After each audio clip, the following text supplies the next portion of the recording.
Bienvenue à tous sur notre chaîne YouTube. Aujourd'hui, nous allons aborder un sujet qui suscite beaucoup d'intérêt: combien d'argent faut-il avoir sur soi pour immigrer aux États-Unis? Si vous envisagez de partir vivre de l'autre côté de l'Atlantique, cette vidéo est faite pour vous. Nous allons vous donner toutes les informations nécessaires, les astuces et les conseils pour bien préparer votre projet d'immigration. Vous ne voulez pas manquer ça? Alors restez avec nous jusqu'à la fin de la vidéo. Et n'oubliez pas de vous abonner à notre chaîne, de liker cette vidéo et de laisser des commentaires. C'est toujours un plaisir d'échanger avec vous. Combien d'argent faut-il avoir sur soi pour immigrer aux États-Unis?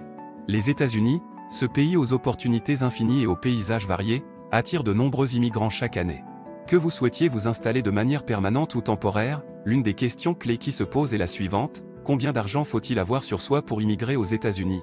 Dans cet article, nous explorerons les différentes situations et catégories d'immigration, et nous vous donnerons un aperçu des montants recommandés pour chaque cas. Commençons par les immigrants cherchant à s'installer de manière permanente aux États-Unis, à travers le programme de visa d'immigrants. Ce programme couvre diverses catégories, telles que le regroupement familial, les travailleurs qualifiés, les investisseurs et les demandeurs d'asile.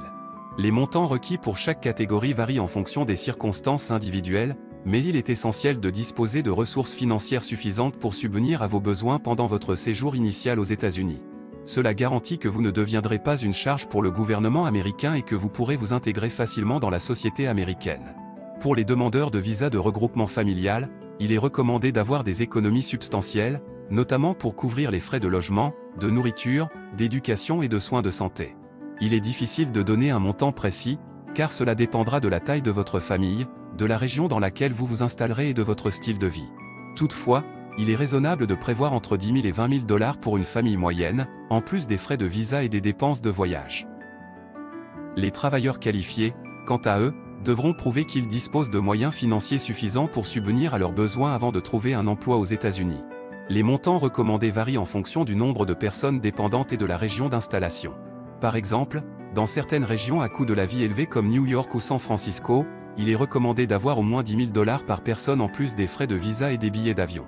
Dans d'autres régions moins chères, ce montant peut être réduit à environ 7 000 $. Pour les investisseurs, les montants nécessaires sont plus élevés, car ils doivent démontrer qu'ils ont un capital substantiel à investir dans l'économie américaine. Le programme EB-5, par exemple, exige un minimum de 1,8 million de $ ou 900 000 $ dans certaines zones ciblées pour les investissements. Cependant, il est important de noter que ces montants sont destinés à l'investissement et ne doivent pas être considérés comme des fonds personnels à utiliser pour subvenir à vos besoins quotidiens. En ce qui concerne les demandeurs d'asile, la situation est un peu différente. Lorsque vous demandez l'asile aux États-Unis, vous n'êtes pas tenu de prouver que vous avez une certaine somme d'argent sur vous. Cependant, il est important de noter que vous ne serez pas éligible à certaines prestations et programmes gouvernementaux tant que votre demande d'asile n'aura pas été approuvée. Il est donc recommandé d'avoir des économies suffisantes pour subvenir à vos besoins de base en attendant une réponse favorable. Il convient de mentionner que ces montants ne sont que des recommandations et que chaque situation individuelle peut varier. Les autorités consulaires américaines examinent plusieurs critères lors de l'évaluation de votre demande, tels que votre capacité à vous intégrer dans la société américaine, votre expérience professionnelle, votre niveau d'éducation et votre maîtrise de l'anglais. Les montants recommandés sont donc une indication générale et il est toujours préférable de consulter un avocat en immigration pour obtenir des conseils spécifiques à votre cas. En conclusion, combien d'argent faut-il avoir sur soi pour immigrer aux États-Unis? Cela dépend de plusieurs facteurs, tels que votre statut d'immigration, votre situation familiale, votre destination et votre projet d'immigration. Il est essentiel d'avoir des économies suffisantes pour subvenir à vos besoins initiaux, mais les montants exacts peuvent varier considérablement. Consultez toujours les sources officielles et demandez l'aide d'un professionnel en immigration pour vous assurer que vous êtes bien préparé financièrement avant de faire le grand saut vers votre nouvelle vie aux États-Unis.